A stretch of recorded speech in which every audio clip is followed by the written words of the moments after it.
Agora na Rede Comunicadora Iguaçu, programa Conteúdos do Paradireito, esclarecendo por que o Paradireito é para todos. Olá, boa tarde. Hoje é dia 18 de junho de 2019 e este é o programa Conteúdos do Paradireito até às 3 horas da tarde na rádio RCI, sempre ao seu lado. Eu sou Maria Madalena Esteves e ao meu lado está Marilza de Andrade, autora do livro Projeções Assistenciais. Boa tarde, Marilza. Boa tarde. Estamos ao vivo no Facebook, Rádio RCI Iguaçu, onde você também pode ver nossa transmissão com imagens e interagir, comentar e participar da programação. Também ao vivo no aplicativo Sempre RCI, que você instala gratuitamente no site semprerci.com.br e no AM da sua rádio em 1320 em toda a região de fronteira. Você pode interagir conosco pelo WhatsApp da RCI. Anote o número. Anote aí, esse é o WhatsApp da RCI, 991450911, é o WhatsApp da RCI. Curta também nossa página no Facebook, Sempre RCI, e mande seu recado para que a gente leia ao vivo aqui no programa. Já estamos aqui com 3 pessoas ao vivo e 2 curtidas. Obrigada, gente. Estamos aguardando seus contatos. Paradireito é o estudo do conjunto de normas, princípios e para-leis, para que tenhamos uma manifestação mais justa, íntegra e reta, alinhada ao fluxo cósmico. Junto ao paradireito, temos também os paradeveres, que seriam compromissos firmados pela própria consciência para o desenvolvimento da sua evolução, entrosada à evolução do seu grupo evolutivo. Esses conceitos foram adaptados dos verbetes paradireito e paradever da Enciclopédia da Conscienciologia. A Conscienciologia deve ser pesquisada a partir do princípio da descrença. Não acredite em nada, nem mesmo no que falamos aqui na rádio. Experimente, tenha suas próprias experiências e, claro, compartilhe conosco. Tema de hoje, paradireito do assistente e paradever do assistido. Marilza, vamos começar hoje pelas pensatas? Hoje a gente começa pelas pensatas, porque nós escolhemos justamente o tema de 2 pensatas que parecem até uma reflexo da outra, né? Sim. Parece que uma é encadeada com a outra. Uma desencadeia a outra, mas nós temos também as pensatas do dia. Muito bom. Viu? Então vamos começar. A primeira pensata, que é na página 12 e 17, do Lexo de Orton Pensata, é o seguinte: o assistente vê, em primeiro lugar, o dever. Guardem isso aí. Uhum. O assistido vê, em primeiro lugar, o direito. Aí eu vou lançar uma pergunta e gostaria da interação de vocês com a pergunta que eu vou lançar. Em que lugar vocês se coloquem? Você se vê mais como assistido ou como assistente? E no caso, no lugar que você se coloca, você consegue ver o seu dever e o seu direito? Eu acho que tem os dois, né? Sim, sempre a um direito corresponde um dever. A um dever e vice-versa. Né? Então, a gente gostaria de contar com a participação de vocês com essas 2 perguntas. E isso não é interessante observar que toda a nossa proposta aqui na palestra que a gente tem com vocês é levar à autorreflexão, né? Sim. É você começar a perceber seus direitos e seus deveres evolutivos. A nossa proposta é a evolução da consciência, não é simplesmente fazer um programa, ocupar um espaço, né? E o que a gente faz é procurar levantar questionamento em que vocês, as pessoas que estão assistindo, né, mesmo vão começar a se conhecer melhor e a se localizar melhor nessa ressoma, no seu processo evolutivo, na sua autopesquisa, na sua autobusca, na sua interassistencialidade. E foi aí que, semana passada, lá na Jurisconde, no Conteúdos Paradireitológicos, que é presencial, toda terça-feira às 9h30 da manhã, a gente estava conversando sobre uma dessas pensatas, Que foi né? sorteada, né? Que foi Nós estávamos com sorteada. visitante e foi até o direito do assistido, né? Isso. Quais seriam os direitos do assistido? Aí a gente começou a pensar também se o assistente também percebe que tem um direito a ser assistido, né? Então você, lógico, tem um dever de assistir, de se colocar como assistente, né? Parar de pedir para si e começar a doar, retribuir, mas também pedir ajuda e receber ajuda. E saber Até que nós porque, somos interdependentes. em termos assistenciais, energéticos e conscienciais, ninguém consegue dar aquilo que não tem. Financeiramente, eu posso pedir emprestado a uma pessoa para fazer cortesia para uma outra. Depois eu me viro, vou pagar ou não. Mas, energeticamente, em termos da TARES consciencial, você tem que ter um conteúdo para passar, Isso. né? Senão você não faz assistência. E, ao mesmo tempo, você tem que ter uma abertura consciencial e ter um senso crítico bem avaliado. Qual é o tipo de assistência que você dá conta ainda, já está dando conta de fazer? É.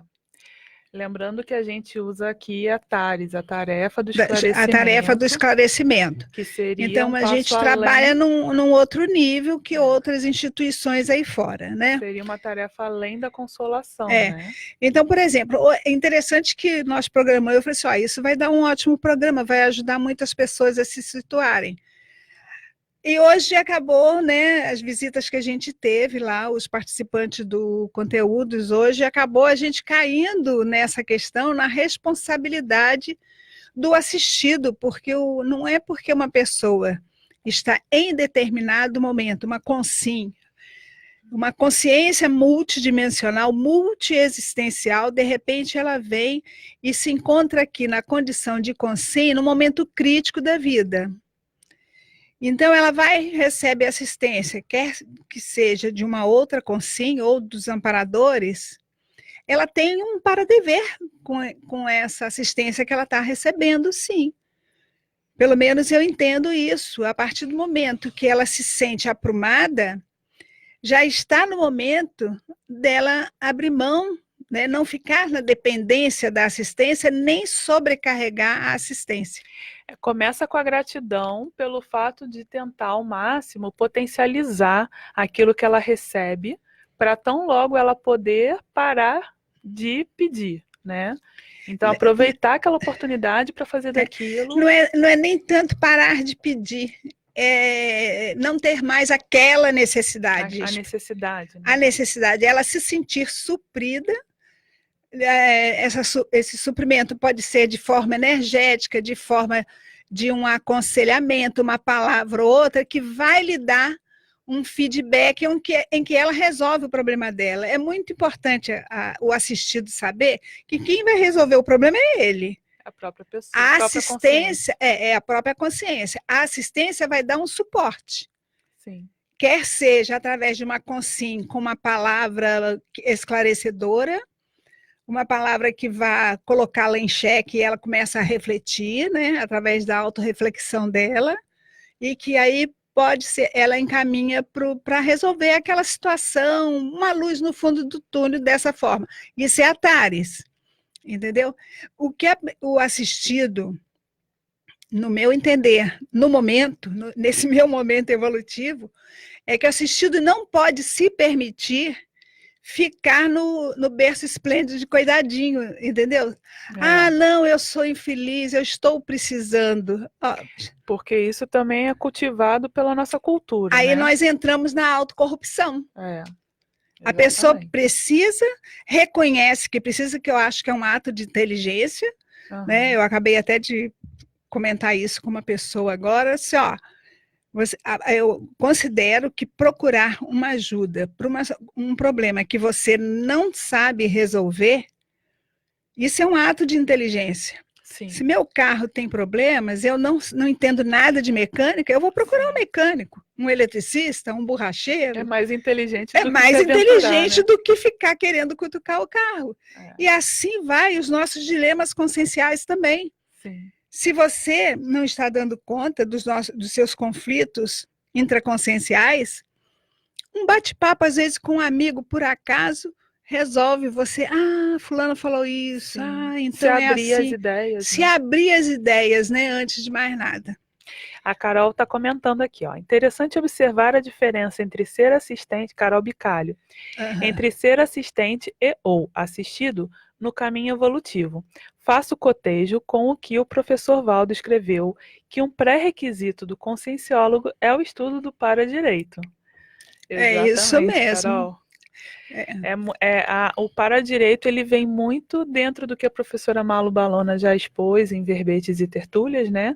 Do limite do assistido, do limite do assistente, do limite da assistência, ou seja, a gente precisa entender qual é essa medida, e essa medida eu entendo que vem com o paradireito, né? Com a pesquisa do paradireito. A pesquisa do paradireito e não intelectualizar essa pesquisa. Trazer para você. Sim. Sabe? Tudo que você lê, e eu, como é que eu ajo nesse jeito? Como é isso aplicado no meu dia a dia? Como eu aplico isso que o pessoal está chamando de paradireito no meu dia a dia? Porque o paradireito e o paradever é o nosso dia a dia, são as nossas ações diárias em relação ao outro e em relação a você também, porque a gente se inflige, né? Se coloca em situações críticas de forma inadvertida.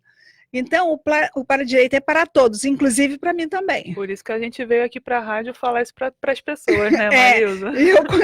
Eu considero que nós duas somos assim, a duplinha do paradireito, né? Porque eu não entendo nada do direito e você é versada... eu estou tentando extrapolar aí o direito para o paradireito. A minha facilidade em extrapolar você tem com o direito. E assim a gente vai complementando uma outra aí nos estudos. Estamos chegando hoje no 15º programa, né, Marilza? Pois é, com uma audiência bem significativa, né? Pessoas online aqui, muito legal. E fora os programas que a gente fez prévios, né, antes de ir ao ar e o tempo que a gente já está estudando. O entrosamento que está dando.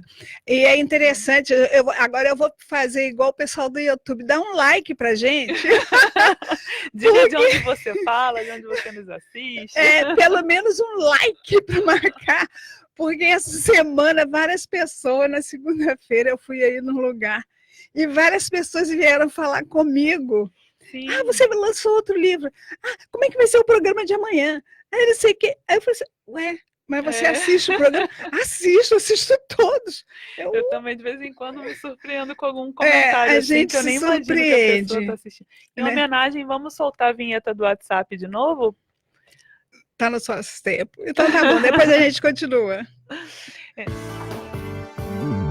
Anote aí, esse é o WhatsApp da RCI, 991450911, é o WhatsApp da RCI.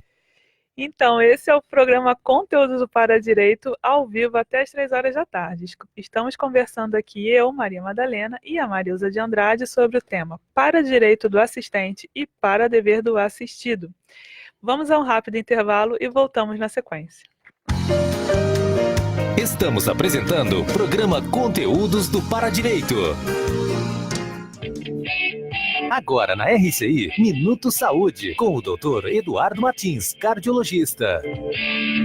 Minuto Saúde, oferecimento Insecor, Instituto de Cardiologia Comportamental, Rua Pedro Basso 472, Sala 407, Edifício Caesar Tower.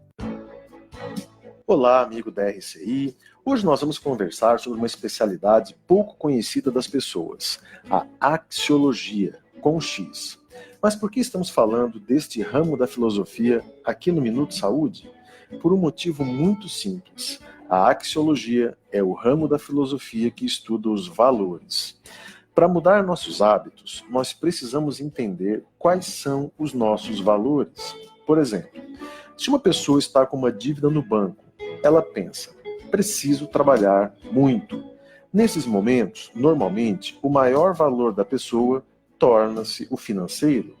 Seria ótimo se isto fosse assim provisório, mutável, ou seja, se os valores mudassem durante a vida. Mas muitas pessoas passam a vida inteira com os mesmos valores, ou seja, só trabalho, só família, ou enfim, só qualquer outra coisa. Para estas pessoas, quando você fala sobre academia ou cuidados com a saúde, soa como se fosse uma piada. Então, parece realmente perda de tempo.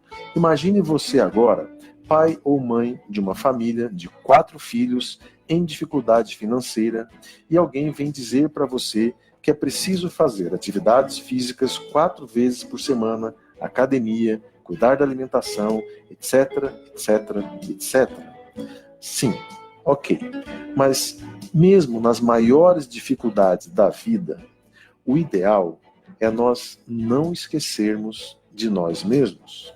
Aliás, o melhor é não parar nunca os cuidados consigo mesmo ou consigo mesma, porque é nos momentos de maiores crises que precisamos estar bem, com a saúde em dia, para ter forças físicas e psíquicas para ultrapassar as tempestades.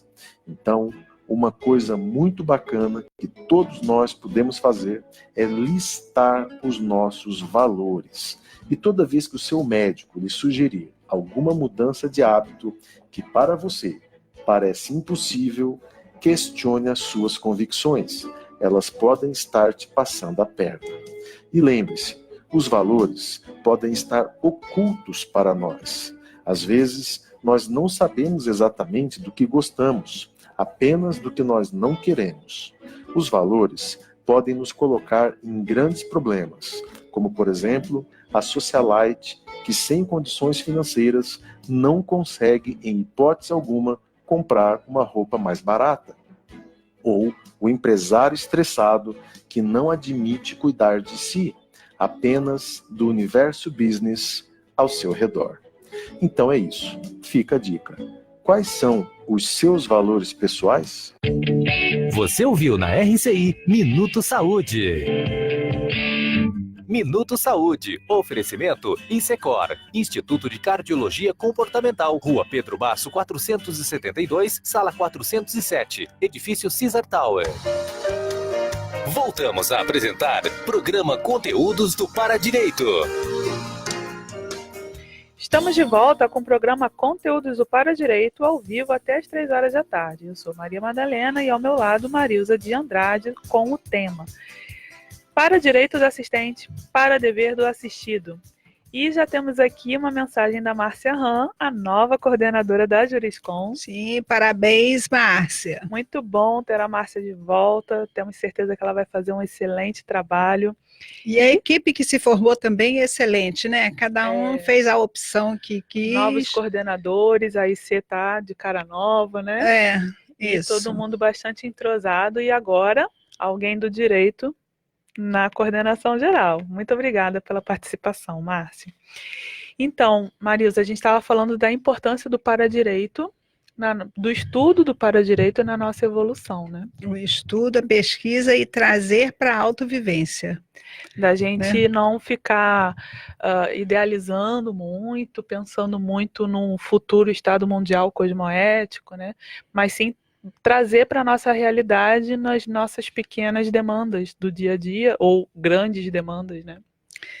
Isso me reportou aqui uma das pensatas que eu separei para hoje, que é na página 1217, que diz assim: a razão é a consciência paradireitológica.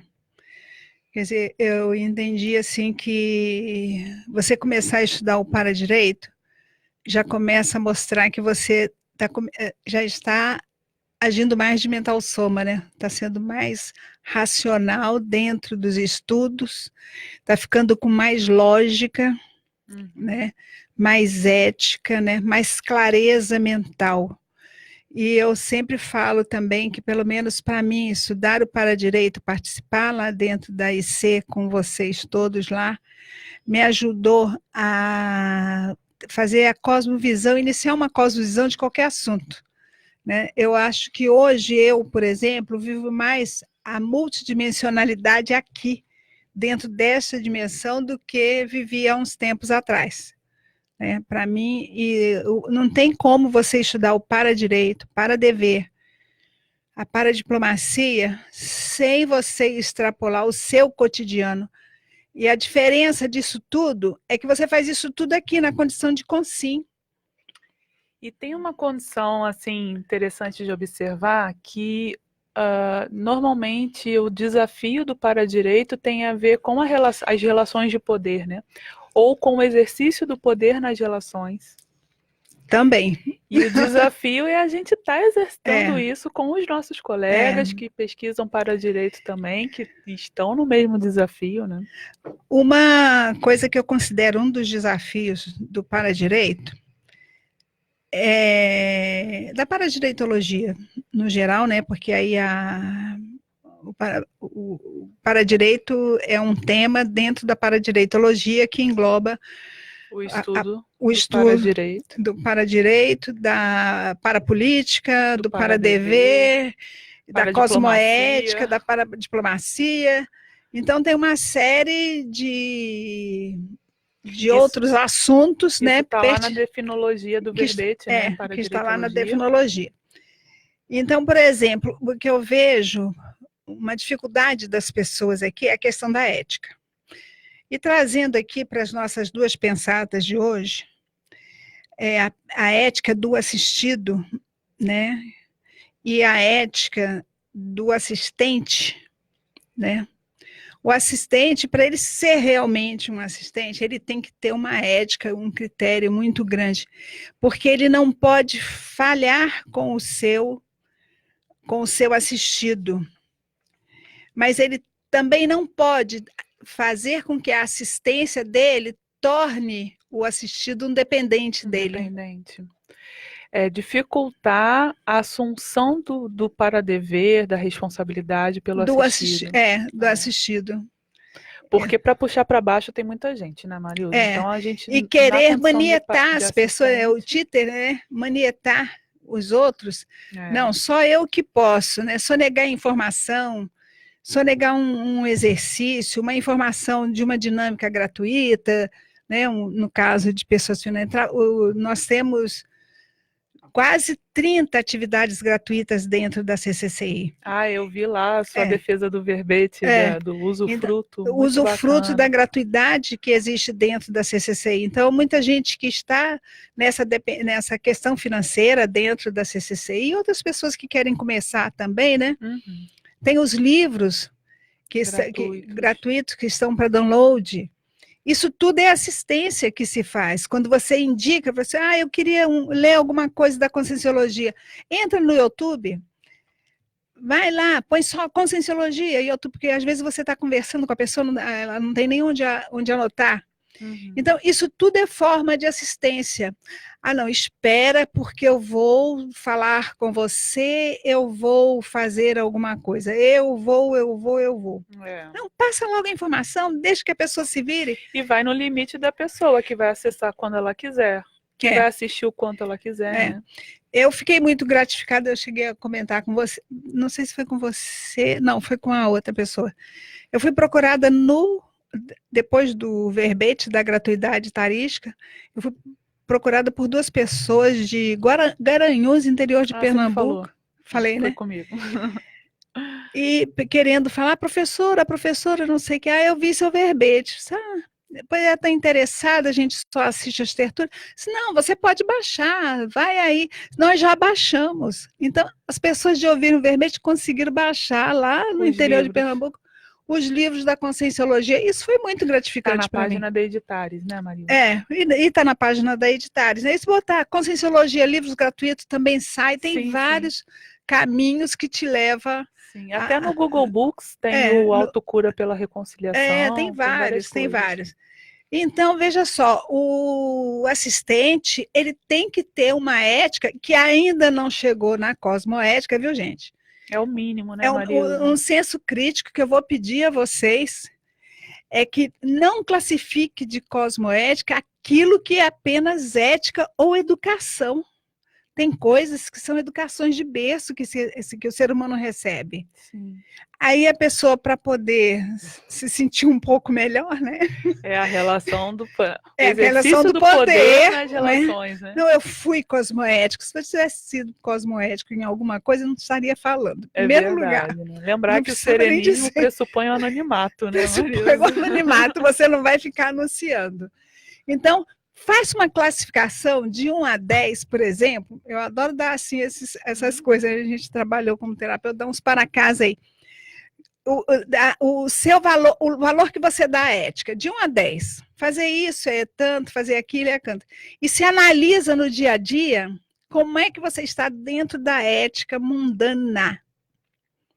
Na nossa ética, no nosso dever de educação, e ver o que é ética, o que é educação, o que o grupo familiar te passou, qual é o processo mesológico, isso é autopesquisa. Teve uma pessoa que uma vez me cobrou, né? Você pesquisa para direito, fala de conflito aí, de pacificação, e tá sempre brigando. Eu falo, mas claro que eu estudo para direito, eu preciso muito estudar o para direito, porque se eu já tivesse pacificado, isso já seria inerente, eu não precisaria nem tanto pesquisar e falar, já seria nas minhas energias. Já teria o entendimento intrínseco, né? Sou eu mesmo que tenho que estar aqui. Ia fazer parte da sua segunda natureza, que é o ideal, né? A segunda natureza é ser o para direito, que é o ideal, né? Você, toda a sua manifestação, todas as suas ações serem dentro dos critérios do para-direito. Imagine Pelo a gente... exemplarismo, né? Seria o exemplarismo. Imagine você nessa dimensão tosca do jeito que ela é. Essa nossa dimensão, por favor, gente, ó, é pedra aqui, é ferro aqui. Por favor. Ela é bem agressiva, mas a gente leva, né? Você conseguir ter um comportamento de consciência, de alto nível, de comunex avançada. Aí sim, aí você estaria agindo de acordo com a cosmoética. Mas sabe o que eu penso, Madalena? Que quando a pessoa começa a prestar atenção na ética pessoal, né? Como ela está agindo com o outro, como é que o outro está recebendo, se ela está agindo direito, ela está começando a introjetar a ideia. É um desafio quando ela se bem preocupa grande com as ações dela. Nossa, eu falei um pouco ríspido com fulano ali atrás. Será que eu causei algum dano? Será que ele conseguiu me entender? Eu consegui me fazer entender? Isso é ética, gente. Olha, tem os grandes pesquisadores da ética mesmo, né? Como ciência, como estudo humano. Eles têm alguns que, por exemplo, não pegam um avião se não for para dar palestra. Que quando tira férias, não pega avião para viajar para longe, pelo simples motivo que o avião polui a atmosfera. Então, veja, ainda está buscando um exercício da ética humana porque ele é professor de ética. Né? Se você pegar... Ele está tentando ser coerente. Está tentando ser coerente com o que ele ensina. Só coerente, gente, Exatamente. olha só.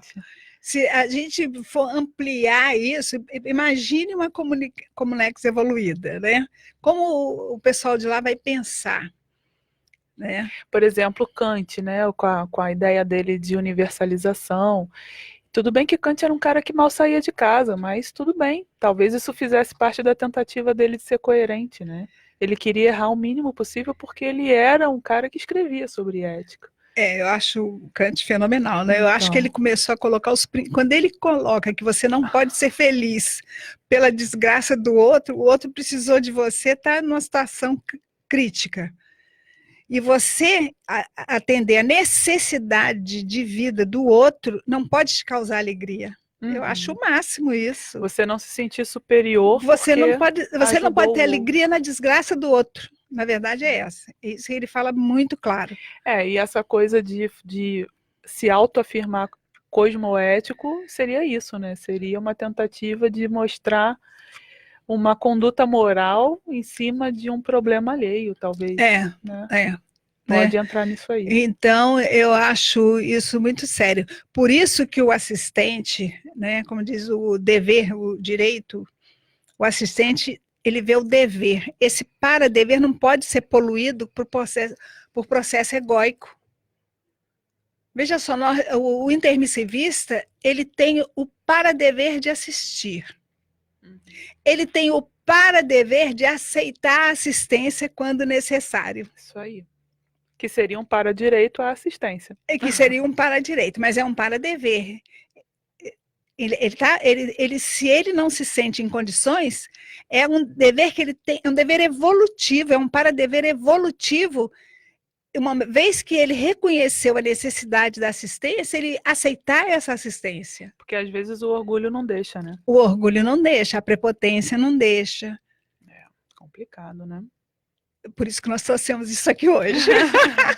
E aí, para botar uma pimenta, já para chamar um intervalo para a gente pensar na próxima, dentro desse para-direito do assistente e para-dever do assistido, né? Que a gente tentou fazer aí um trocadilho com o direito à assistência e o dever, né, do assistido. Dar essa assistência sem tornar o outro dependente. Sem tornar o outro mais miserável do que ele possa estar se sentindo. Como é que é isso nas relações de família? Aí... Vamos deixar para a volta Vou do deixar intervalo? na volta. Tá bom. Esse é o programa Conteúdos do Para Direito, ao vivo até às 3h da tarde. Estamos conversando aqui eu, Maria Madalena, e a Marilza de Andrade sobre o tema Para Direito do Assistente, para Dever do Assistido. Vamos a um rápido intervalo e voltamos na sequência. Estamos apresentando o programa Conteúdos do Para Direito.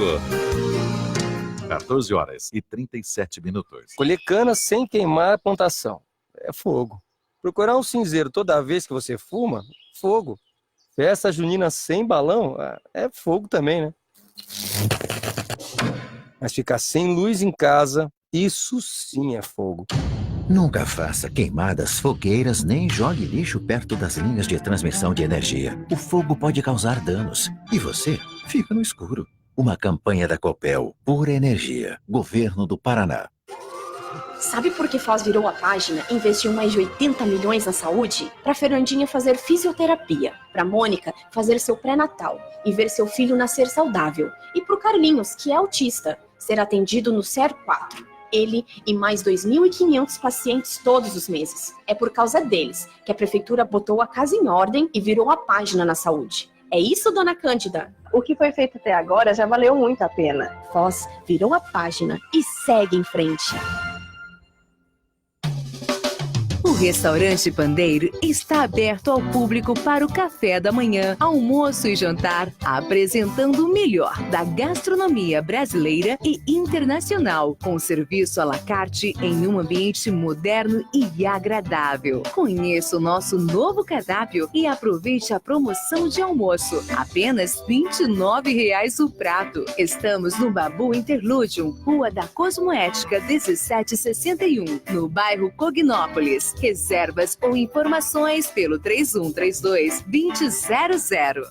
Não compre impressoras. Nunca foi tão fácil imprimir em casa. Conheça planos especiais para pessoa física da Compo Clinic. Fornecemos as melhores impressoras e multifuncionais do mercado para você fazer as suas impressões, digitalizações e cópias na comodidade do seu lar. Nós cuidamos de tudo: instalação, configuração, manutenção e reposição de cartuchos. Não perca mais tempo. Economize e agende ainda hoje uma visita. Compo Clinic. A boa impressão é a que fica. 3028-0009.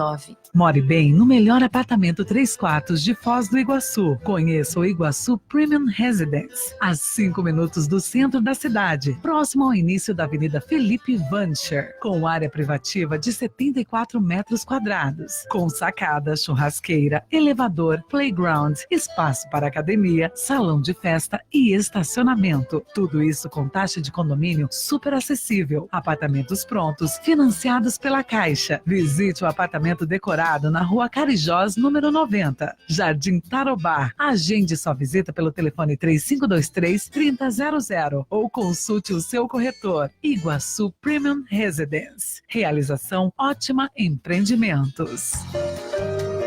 Voltamos a apresentar programa Conteúdos do Para Direito. Estamos de volta com o programa Conteúdos do Para Direito, ao vivo até às 3 horas da tarde. Eu sou Maria Madalena e estou aqui com a Marilda de Andrade sobre o tema Para Direito do Assistente e Para Dever do Assistido. Registro aqui a presença da Nilza Gladys, que chegou dando os parabéns, que está refletindo se só os assistidos têm para dever. Não, assistidos e assistentes, né? Que a gente quis fazer uma provocação aqui, que a gente sempre fala do assistido como alguém que vê primeiro direito. Então, a gente quis trocar aqui para fazer refletir mesmo. O assistido, quem está necessitado de algo, ele se considera com direito a ser suprido naquele algo. Sim. Que ele está com a deficiência, vamos dizer assim, né? É direito dele esperar um auxílio qualquer que seja, né? Vamos dizer assim, que seja energia, que seja física, né? Tem pessoas que você precisa mesmo dar comida, roupa, dinheiro para comprar um remédio, não é? O perigo é quando disso vem a reivindicação, a mágoa, o ressentimento, porque não ganhou, porque não recebeu, porque esperava uma conduta do outro, o outro não teve. Aí a expectativa... A expectativa é a frustração. É a frustração.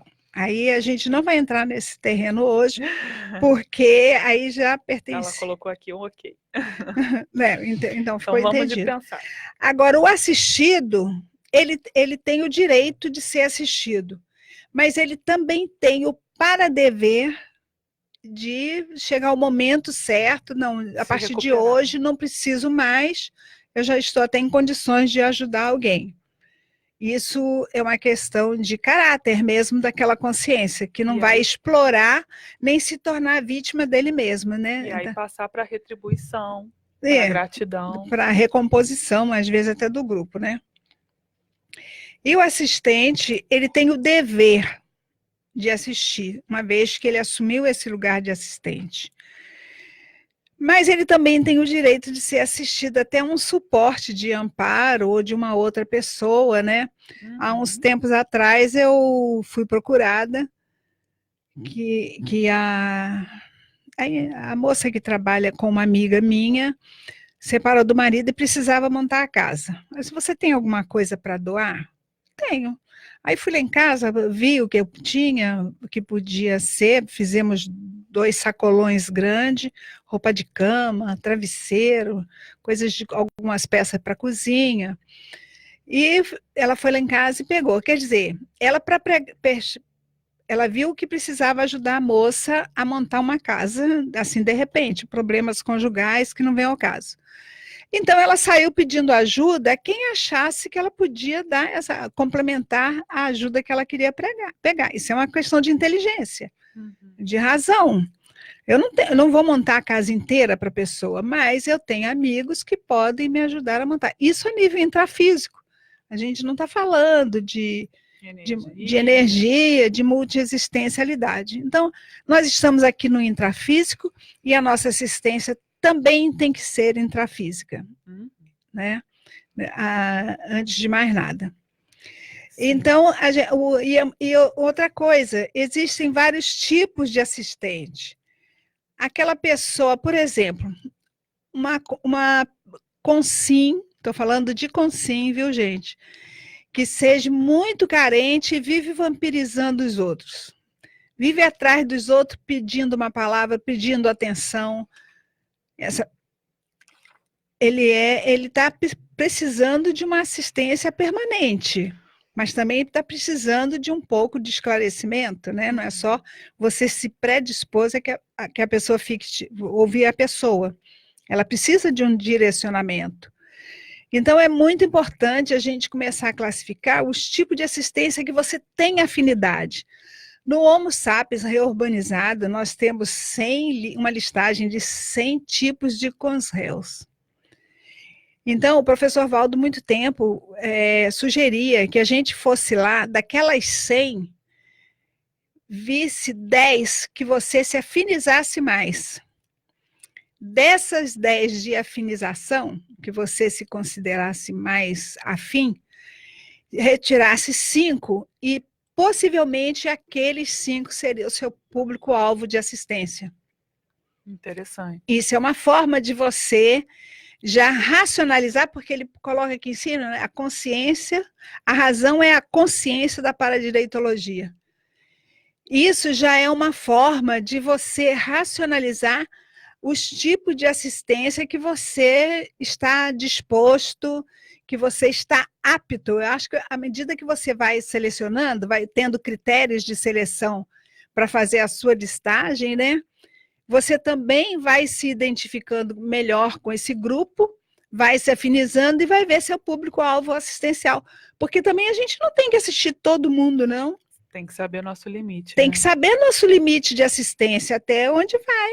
Quer falar de energia, quer falar de extrafísico, quer falar de espiritualidade, de processo evolutivo, pode vir falar comigo. Mas se vir falar de direito, eu não vou saber falar. Se vir falar de medicina, eu posso dar um pitaquinho ou outro. Então, a gente precisa ter consciência dos nossos limites assistenciais. Uhum. Nós temos limites? Temos. Mas tem casos que não é para você assistir. É interessante identificar isso, né? Muitas pessoas me procuraram lá em Belo Horizonte, antigamente, aí eu olhava, avaliava a pessoa eu estava doida para te conhecer. Por quê? Não sei, eu sabia que eu tinha que te conhecer. Eu disse, teu negócio não é comigo, sabe por que você sabia que eu ia te conhecer? Porque eu ia te encaminhar para a pessoa certa. Aí, por isso, ficou mais fácil gravar. Eu era senha. Eu era senha só. Aí tá todo mundo aí dentro da Conscienciologia hoje, eu mandava tudo falar com o Valdo. Vai no Rio, conversa com o Valdo Vieira. Vai, fala lá. Não, esse negócio não é comigo, não. Tá muito você sabe, enganado. Marilza, que isso na ciência convencional tá no Código de Ética. Sim. Que é um código jurídico, né, mas que tem esse nome, que direciona o que cada profissão pode fazer. Qual o limite da assistência de cada profissional. Existe o limite. Quando eu fui terapeuta, quantas vezes, vim te procurar porque falaram muito bem, blá, blá. Aí eu ouvia, fazia a primeira consulta, olhava assim, não é comigo não, eu vou te indicar uma psicóloga amiga minha, eu vou te indicar isso. Então eu saí indicando as coisas e sempre tive um ótimo relacionamento com os profissionais liberais da área, né? Porque eu entrava na área da psicologia, de outras áreas, mas nunca tive problema nenhum, porque eu encaminhava. E eles encaminhavam para mim também. E eu devolvia o cliente. Eu fazia isso, Marisa, tem um cliente aqui que está com bloqueio assim, assim, assim, eu não consigo fazer mais nada. Lembrei de você. Pode ficar. Eu trabalhava aquele bloqueio e devolvia o cliente para o psicólogo. Tranquilo. No direito a gente tem uma divisão muito grande em áreas, né? Então tem aquele advogado que ele é mais especialista na área civil, na área penal, na área trabalhista, e assim a gente vai dividindo com os colegas, né? Sim. Eu acho que é o mais Assim como lógico, na medicina, né? Você também, né? E na medicina também. E isso deve existir também aí no extrafísico, né? Consciex, porque tem um amparo técnico de função. Interessante. Até que em termos, isso, né? vamos extrapolar. Até que, veja só, uma consciência, uma consciex que tenha sido médico várias vidas, né? E que tenha experimentado várias especialidades, até porque antigamente o médico era para tudo. Clínico geral, né? Era para tudo. Não, ele extrapolava até a clínica geral, né? Porque eles acabavam se tornando especialistas também naquilo que o povo passava mal no momento. Assim como advogado que também era jornalista, filósofo, era de tudo. Era de tudo. Engenheiro, que era administrador, era assim, era assado. E hoje em dia foi, né, fracionando essas aptidões todas aí. Mas veja só, o que a gente entende de um amparador técnico de função? Eu imagino que não é um engenheiro nem uma dona de casa que tenha sido muito boazinha aqui embaixo, que vai ser um amparador de um cirurgião cardíaco, de um cirurgião de transplante, de um microcirurgião, que é uma profissão que está começando agora aqui no intrafísico, né? A microcirurgia cardíaca, de vasos vasculares, de outras aptidões, né? do cérebro. Então, isso tudo precisa de gente de alto nível para instruir, compatível com o arcabouço cerebral daquele profissional. E paracerebral. E paracerebral, ele tem que ter um paracérebro superior ao cérebro que está operando ali. Ele é altamente técnico, né? E isso é o que, gente? Vidas e vidas, né? Vidas e vidas, e a ética, a cosmoética está aí. A cosmoética está aí. Entenda a interação. Então, é aquilo que a gente fala, você começa a extrapolar as mínimas coisas daqui de baixo, você vai subir e parar aí nas Comunex evoluída, com as consciências com um nível de razão maior. Marilza, não achei que estudar o para-direito e o para-código de ética, ou com a cosmoética do assistente, daria tanto pano para manga. Mas eu disse que ia dar. As divisões e as limitações de assistência. Não dá para assistir todo mundo, né, Marilza? Não dá para assistir todo mundo. O importante é, por exemplo, quem não tem competência que não se estabeleça. Eu não posso sair querendo assistir, jogar energia para todo mundo de forma indiscriminada. Pode deixar, né? E contar para a gente a experiência. Tenha você suas próprias experiências. Porque eu não vou dar conta, né? E ainda por cima, possivelmente eu vou estar ocupando o lugar de um amparador de fato daquela situação. Alguém que tem acesso. Né? Você quer ver uma coisa? Eu ajudo muito nesses processos aí de dessoma. Raramente eu vou no enterro. Como raramente eu vou a festas, assim, que me convido o pessoal que eu estou ajudando me convida, raramente eu vou, muito raro. E já aconteceu de eu ir em enterro para fechar a assistência que foi feita, para não deixar a comoção intrafísica atingir a consciência que foi tão bem recebida. Entendeu? Então, isso é uma paraética minha, né? Senão, nesse eu preciso ir. Aí eu chego lá, tento acalmar todo mundo, encapsulo a consciência, ajudo a levar, para ela não voltar, não ficar sendo evocada toda hora, entendeu? Sobre isso eu cheguei a estudar um pouco uma ideia assim de direito intermissivo, a consciência ter o direito a viver a intermissão dela sem essas interferências emocionais, psicossomáticas, né? Do intrafísico. Ela tem esse direito. Ela tem esse direito, com Acho certeza. que a gente precisa falar bastante sobre isso também, né? Pode ser um próximo tema. Eu até comentei no sábado lá no Círculo Mental Somático, né, que foi o lançamento do livro da Dessoma, né? Uma nova visão sobre a morte, que é um livro do Colégio Invisível da Dessomatologia, e eu tenho a honra de participar com um capítulo. É um único capítulo, mas me deixou muito orgulhosa, muito satisfeita. E é muito bacana o capítulo. Muito bom. Então, como eu tenho muita experiência, tem muitas nuances, né? Essa assistência é um tipo de assistência que não tem muita divulgação, né? Mas as pessoas não falam muito, embora tenham bastante dessomaticistas aqui, ressomado. Então, eu tenho vontade de escrever para a pessoa ter um vislumbre do que é uma assistência a uma dessoma, entendeu? Como é que funciona isso. Vamos ver se dá tempo ainda, né? Bom, a gente já está quase acabando e não falamos muito da família, mas a gente tem feito alguns programas, né, já sobre a família. Vamos fazer mais, porque família é o nosso núcleo primeiro, né? Para a gente pensar em Policarma primeiro. Ninguém ressoma que não seja através de uma família, né? Nem que seja uma família destrambelhada, mas é através de uma família. E também tem um detalhe: se você nasceu dentro de uma família desequilibrada, desajustada, também... tudo faz parte, né? Tudo faz parte do contexto, tem que ver por quê. Né? Aí é um dos seus porquê. Mas eu queria ler a segunda pensata de hoje, que é na página 12 e 17, deu bastante 12 e 17 aqui hoje. Nos fundamentos da paradireitologia, a justiça perdoa. punindo cosmoeticamente. Por exemplo, ao oferecer o trabalho recluso para as autorreflexões e não a pena capital. O homicídio perpetrado pelo Estado anticosmoético. A pena capital é o homicídio perpetrado, né, determinado pelo Estado cosmoético. Então, vamos aprofundar um pouquinho aí a reflexão, a gente está com uns minutinhos aí. Hein, Madalena? Uhum.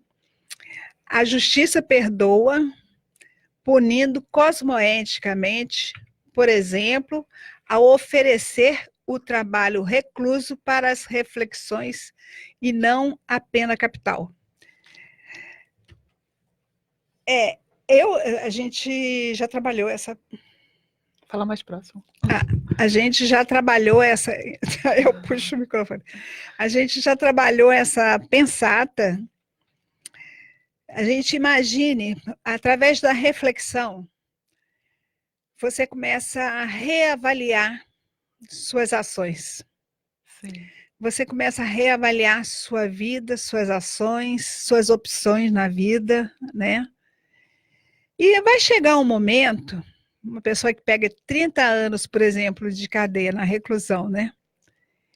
Vai chegar um momento em que ela vai ter o nível de conscientização e que vai reconhecer os erros. Bom, isso seria a ideia, né? Seria esse o ideal. Não, é o que o professor está colocando aqui. Dentro de um sistema prisional que seja efetivo, né? Não é o caso do Brasil, mas seria, deveria ser. A prisão é prisão em qualquer parte do mundo, né? Na verdade é essa. Olha os filmes americanos, os filmes russos. É só você olhar o filme que é um retrato da realidade. Para mais um programa. Pois é. Mas acontece o seguinte. A ideia aqui, na verdade, é a questão da reflexão. Uhum. E existe forma de se punir. Tem uma outra pensata em que ele diz que o direito pune e o paradireito pune com a evolução da consciência. Tá lembrada? Uhum. Então, veja só, chega um momento que para essa consciência que está reclusa, que está tendo a oportunidade da reflexão, ela vai chegar no momento em que ela mesma vai se identificar e ter uma noção mais profunda dos próprios atos. Uhum. E a punição dela é justamente ela ter essa conscientização da culpa dela no cartório. Porque no momento que as pessoas estão cometendo infrações, elas acham que estão cobrando, que elas têm direito, porque a sociedade, o Estado não lhe deu condições de uma vida decente, de ter o que eles querem ter em termos de profissão, em termos de bens aquisitivos. Então ela rouba para ter aquilo que ela imagina que tem direito. Uhum. Só que com a reflexão, o nível de consciência dela muda, então ela tem uma visão panorâmica dos próprios atos no intrafísico e começa a perceber que ela fez atos errados, ela não é tão boazinha como ela se imaginava e ela também não tinha direito a usurpar dos outros só porque ela achava que tinha esse direito. Então, a conscientização do erro, eu acho que é a maior punição. Essa pensata merece um programa específico. A gente faz. Se quiserem, a gente faz. Muito bom. Marilza, quer comentar aí sobre os teáticas do CPC, que acho que já é esse fim de semana na Juriscons, né? Mas já está com turma lotada, né? Ah, já está lotado? Que bacana. Qualquer dúvida é só ligar para 99 45 99 111 6263, falar com a Eugênia ou então com a Renata, né? Que não sei com quem está o telefone. E pode fazer inscrição online assim. Pode fazer inscrição assim com cartão, tá? Bacana. Aí ou depósito bancário. Mas vem ao fórum da né? Vem ao fórum da Paradireitologia em agosto. Mas aí deixa eu falar sobre o CPC. O CPC, ele te ajuda a nortear as suas opções na vida e você cria suas cláusulas do seu CPC de acordo com os seus valores, os seus princípios e valores de momento. Aí é criado um CPC, mais ou menos 6, 7 itens. Com uma autoprescrição, né? Com uma autoprescrição. E o CPC, ele não é para ser plastificado, nem colocar na parede dentro de um quadro bonito, gente. Ele vai andar com você e ele é mutável, tem que ser, é um código de conduta, é um código evolutivo, que vai te dar um norte no seu processo evolutivo. Então, você, cada vez que você mudar, atender aquelas cláusulas, você, então, está... Ele é mutável, isso é muito importante. No YouTube da Paradireitologia tem uma playlist lá para quem se interessar saber mais sobre CPC. A Nilza Gladys comenta aqui que nascer numa família é a afinidade. Exatamente, Nilza, por aí. E a Carla Galdino aqui também participando. Obrigada pela participação, pessoal. Então, chegamos ao final de mais um programa Conteúdos do Paradireito dessa terça-feira, 18 de junho de 2019, agora 15 horas e 2 minutinhos. Agradeço a presença da minha compassageira Marilza de Andrade e agradecemos também aos ouvintes que nos acompanharam nas diferentes plataformas da RCI. Se você não conseguiu pegar desde o começo ou quer ouvir de novo, o programa fica armazenado em vídeo no Facebook, Rádio RCI Iguaçu, e o áudio estará publicado na íntegra no site semprerci.com.br. Conteúdos para Direito volta na próxima terça às 14 horas. Até lá. RCI